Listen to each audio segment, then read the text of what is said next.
This happened to my friend Mark in the summer of 2013. Mark had been saving up money for a while in order to take a summer trip to Germany and visit his pen pal Milo, whom he had become friends with after they met at a convention. After graduating from high school, he finally saved up enough to take the trip. Milo lived in a somewhat small, rural town in Germany with his parents and two younger siblings, Franziska and Gilbert. They had a nice home located near the edge of town. Mark had spent several years learning German, so he was able to adjust to living in Milo's hometown pretty quickly, though it also helped that Milo's family spoke a fair amount of good English here and there. Anyway, one night, about halfway through Mark's stay with Milo fell ill. It wasn't anything too serious, but it was enough to keep Milo inside the house for a week. Milo's parents went out to a dinner party with some friends, leaving Mark essentially in charge of the house in order to take care of the ill Milo, whilst watching over Franziska and Gilbert. Around 10:30 PM, Milo was fast asleep upstairs and Mark was on his computer downstairs. Franziska and Gilbert wanted to play outside for a bit, and they let Mark know what they were going to do. Mark told them to leave the back door open so he could keep a good eye on them from where he was. The two kids did as they were told, left the back door open, and ran out into the backyard with their flashlights. The backyard was big enough and was bordered on all sides by a chain-link fence. It was home to a few things like a small garden, a single tree, and a rusted shed in the corner that Milo's family hardly used anymore. Milo's father had talked about tearing it down for quite some time. Anyway, while Francesca and Gilbert were playing, Mark occasionally glanced back and forth between his computer screen and the open back door. Suddenly, the sound of Gilbert screaming broke the calm night silence. Mark turned to see Franziska and Gilbert running through the back door. Chasing right behind them was a man wearing a dark hoodie and a mask similar to the ones the home invaders in The Strangers wore. The man reached forward and grabbed Franziska. With a spurt of adrenaline, Mark raced towards the man and kicked him straight in the belly. It was enough to stun him and make him let Franziska go. Mark pushed the man back outside and shut and locked the door in his face. The man began pounding at the door as Mark let Franziska and Gilbert upstairs. They ran into Milo's room, where Milo had just woken up from the commotion. Mark used his cell phone to call the local police as he closed and locked Milo's bedroom door. He then turned off the bedroom light and huddled with Milo and his siblings by the bed as he explained what was happening to the operator. Just then, the sound of the back door being kicked in echoed from downstairs. Everyone fell silent as they listened to the intruder stomp his way around the ground floor. Mark held his breath as he heard the intruder begin running up the stairs. He could then hear the intruder trying every door in the upstairs hallway. After what felt like an eternity, the intruder reached Milo's bedroom door and began fiddling with the doorknob. Mark readied himself as the intruder began slamming against the door. Then, bam! The door swung open, and the intruder marched inside. He raced towards Mark and the others. Mark and Milo quickly sprung into action.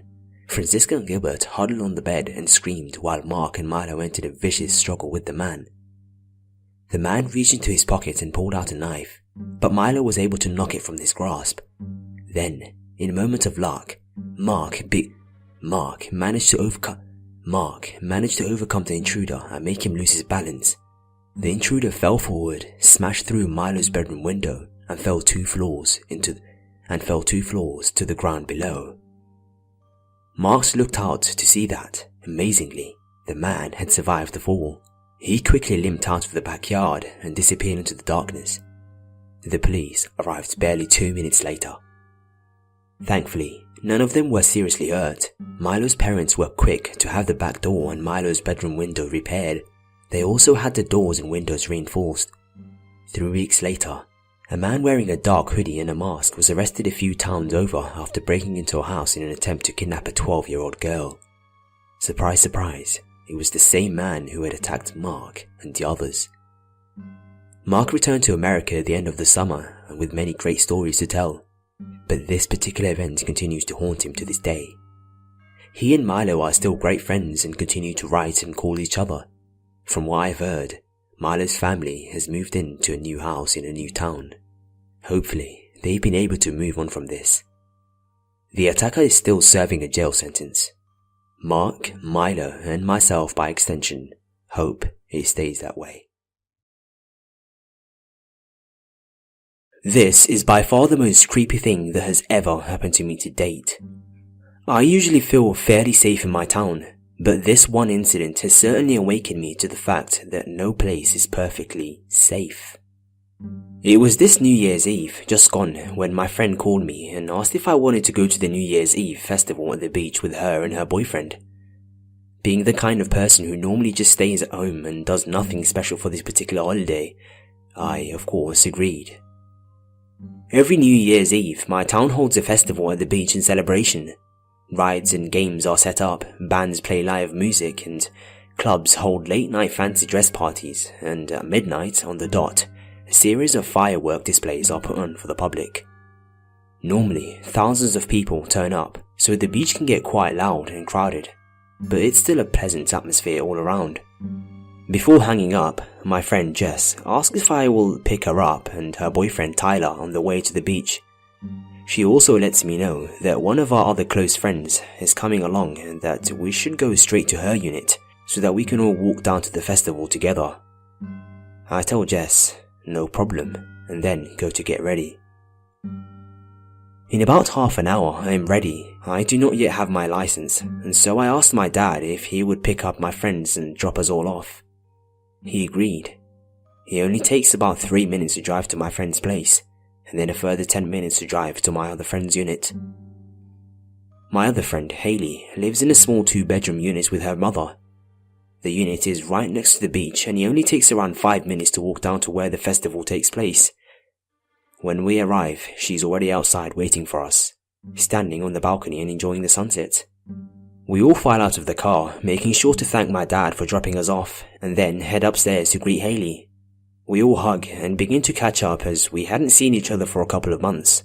Graduation, work, and life got in the way. We all headed inside for about 10 minutes to grab a drink and catch up a bit more. Haley's mother came out and talked to us for a bit as well. At this point, the sun had almost well and truly disappeared, and so we decided that it was the perfect time to head down to the festival. The walk down to the beach was pleasant. It was a warm summer night. There was a cool breeze to ward off the heat, and the whole area smelled of cotton candy, buttered corn, and warm donuts. We spent the first few hours going on rides together, and then we went and bought some food and then sat down on the sand to eat it. So far, the night was amazing, as usually whenever I went out with my friends, there was always a parent with us. No parents this time. It felt great. Felt like freedom. After eating, we went up to the stage where the live bands were playing and danced for about an hour. There were plenty of classics being played, such as YMCA, Time Warp, and various hits from Greece. All in all, it was a really fun time. After an hour of dancing to music, the 4 of us decided to head back to Haley's unit for a drink of water, as we had spent all of our money. At this point, it was well and truly dark, around 11 o'clock, and the heat of the day had subsided to a pleasant warmth. We walked along the path merrily, saying Happy New Year to every passing group or cop.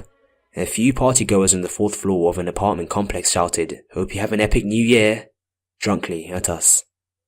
We laughed and wished them the same. As we walked further away from the crowds and the noise, the light grew less and less.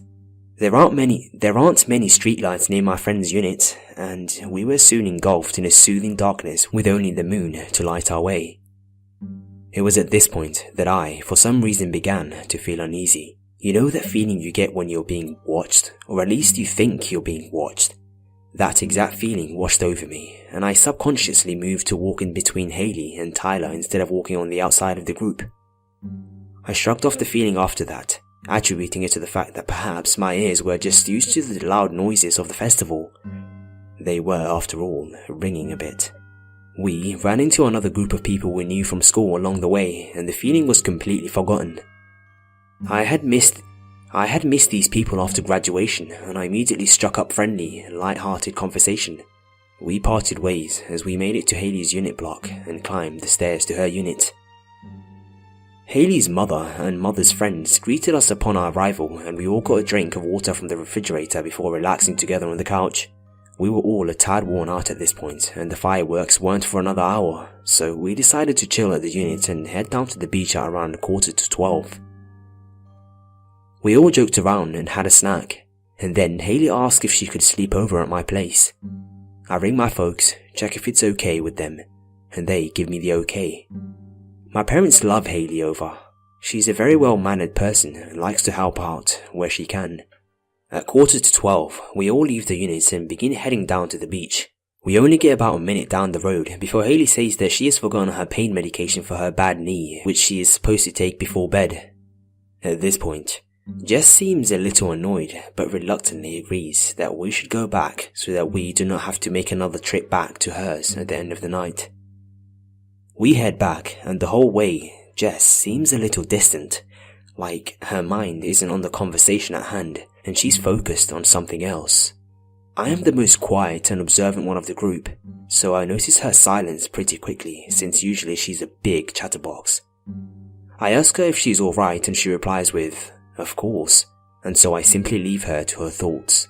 After retrieving Hayley's pain medication, we head back out again. This time, Jess suggests we walk on the other side of the road where it's more well lit, and there are parents with their children on the playground. We think nothing of it and agree, as both Hayley and I have poor night sight and a bit more light would be rather welcome. When we are halfway across the road, Jess mutters to us, "Don't look behind us." My first thought is that maybe there is a drunk with their pants down taking a piss against the wall or something, but then Jess adds, "Walk faster." I begin to feel uneasy and immediately obey her request, knowing that whenever Jess seriously tells us to do something, it's usually for a good reason. None of us look back, despite that nagging human instinct to look. I trust Jess. When we are across the road, I ask Jess what is wrong and what has her so on edge. She replies to me, "There is 3 guys in black hoodies following us. I recognize them from earlier." Earlier? I think to myself, puzzled. And then Jess explains that she saw those same 3 men when we came to the unit for water earlier. A chill runs down my spine at this, and I realize that my sense of being watched probably came from those men. What made me even more creeped out was the fact that they had waited all that time for us to come out. Unable to resist, I glance sideways out of my peripheral vision and my heart hammers in my chest when I notice the 3 men. They are indeed rather pointedly following us, and they have their hoods zipped up all the way to their chins. This would not be so unusual if not for the fact that it was a hot night, and they were wearing bandanas over their mouths and noses. I could not make out either of their facial features. This scared me. Jess prompts us again not to look, and suggests we walk even faster. We do so, despite the fact that Hayley, Tyler, and I are all tall and strongly built people. I should mention now that I'm an 18-year-old female, and despite my build and reasonable strength, I understandably didn't want to tangle with 3 big unknown men dressed in all black with bandanas covering their features. It crossed my mind that they probably thought we were good targets. Jess was short and thin. They most likely heard that Hayley needs pain medication. I walked with an obvious limp as I have arthritis in my right knee, and Tyler had his hands full, being the pack mule as they call it. Despite Jess's instruction, I can't help but give the occasional glance at the 3 men, and of course they continued to follow us. They had even increased their pace to nearly match ours, and kept looking over at us. I think they meant to intimidate us, as they made it quite obvious that they were staring at us. I ceased to look, after realizing that they could probably tell I was keeping an eye on them, and instead opted to use my keen hearing to make sure they stayed across the road. I wasn't fond of this, as they could have had a knife or a gun or anything, and if they suddenly sprinted at us, I wouldn't be prepared. But I didn't want to provoke them by staring. I am not a fast runner, and my stamina leaves much to be desired. At this point, the path ends and gives way to bushes and shrubs. The bushland is quite easy to go around, but doing so would mean moving closer to the unknown men following us. None of us wanted to do that, so we all make an unspoken agreement to take a shortcut through the bushes. The bushland doesn't go on for very long, and it would take us straight to the festival where we could quite possibly lose these men. We head into the bushes, taking care to stay together and watch for snakes, as summer is the season when the snakes like to come out most. especially at the beach in Snake City. About halfway through, we all recognized the sound of dried grass and leaves crunching underfoot. Then we hear rapid and heavy footsteps. We all broke into a sprint, not daring to look back at that point. We didn't have to look to know the men were chasing us, and their confidence at going after 4 fully grown teenagers pretty much assured me that they were armed with weapons of some sort. We were not armed with anything, and quite frankly, we were all so spooked that we couldn't think straight. Our only instinct was to run as fast as possible. We made it out of the bushland together, raced across the car park and slowed to a jog when we reached the crowds. We didn't stop, but as we steadily slowed to a hurried walk, I looked over my shoulder and recognized the 3 unknown men lurking across the car park. Moonlight glinted off the surface of a metallic object in the taller one's hand, and I immediately felt ill. We hurried down to where the biggest crowd was, gathering on the sand in preparation for the fireworks. Picking a spot between 2 large groups, we settled down and caught our breaths. Funnily enough, all 4 of us have asthma, which we often joke about, saying that we found each other and bonded because of it. We were all panting quite heavily. Tyler and I have it a bit worse than Haley and Jess, and you could hear us wheezing as we panted. Soon, the fireworks started, and we had all calmed enough to somewhat enjoy them, although the unknown men were still in the back of our minds. Our original plan had been to leave before the fireworks were finished so that we could avoid the big crowds, but instead we opted to leave with the crowds. We walked down the road to the bigger car park where my dad was going to pick us up, making sure to stay around people. When we reached the car park, I called my dad and he said that he would be there to pick us up in around 10 minutes. After hanging up, I sat on the side of the path with my friends and waited. 5 minutes passed, and bored, I decided to look around, as there were still many bustling crowds making their way to their cars. There was also a bit of a traffic jam too, as many cars were trying to leave at the same time.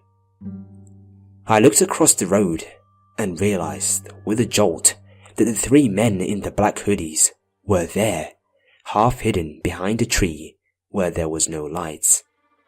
Even though I couldn't see their eyes, I could tell that they were staring right back. They knew I'd spotted them. The taller one discreetly showed his knife, waving it a little as if to taunt me.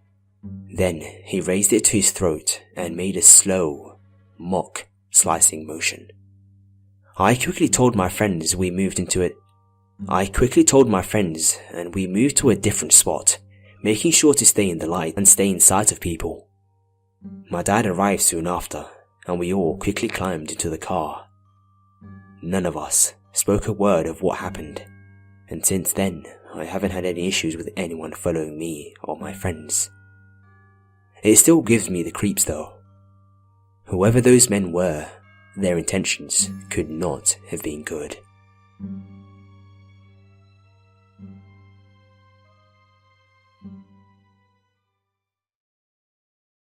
Sleep upstairs, and Mark was on his computer downstairs. Franziska and Gilbert wanted to play outside for a bit, and they let Mark know what they were going to do. Mark told them to leave the back door open so he could keep a good eye on them from where he was. The 2 kids did as they were told, left the back door open, and ran out into the backyard with their flashlights. The backyard was big enough for younger siblings, Franziska and Gilbert. They had a nice home located near the edge of town. Mark had spent several years learning German, so he was able to adjust to living in Milo's hometown pretty quickly, though it also helped that Milo's family spoke a fair amount of good English here and there. Anyway, one night about halfway through Mark's stay with this happened to my friend Mark in the summer of 2013. Mark had been saving up money for a while in order to take a summer trip to Germany and visit his pen pal Milo, whom he had become friends with after they met at a convention. After graduating from high school, he finally saved up enough to take the trip. Milo lived in a somewhat small, rural town in Germany with his parents and 2 Milo fell ill. It wasn't anything too serious, but it was enough to keep Milo inside the house for a week. Milo's parents went out to a dinner party with some friends, leaving Mark essentially in charge of the house in order to take care of the ill Milo, whilst watching over Franziska and Gilbert. Around 10:30 PM, Milo was fast enough and was bordered on all sides by a chain-link fence. It was home to a few things like a small garden, a single tree, and a rusted shed in the corner that Milo's family hardly used anymore. Milo's father had talked about tearing it down for quite some time. Anyway, while Francesco and Gilbert were playing, Mark occasionally glanced back and forth between his computer screen and the open back door,